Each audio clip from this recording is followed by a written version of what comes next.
Raz mnie okłamała. Jeden raz. Gdy ja robię to codziennie. Gdy mówię jej dzień dobry, czy wszystko okej? I mam pewność, że jestem tą jedyną.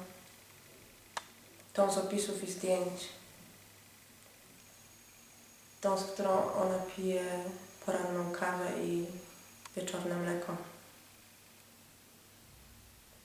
Kładzie się co noc obok mnie i słyszę jej serce.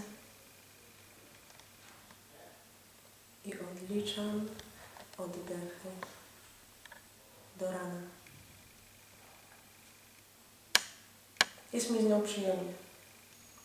Od lat. Od wieków wręcz. Nie nosi już tej czerwonej koszulki, w której ją poznałam,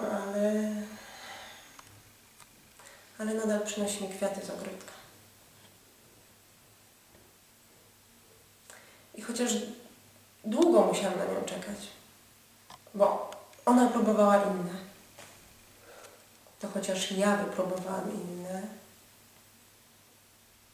jestem. Mimo wszystko z normalną kobietą. Pani ją kocha.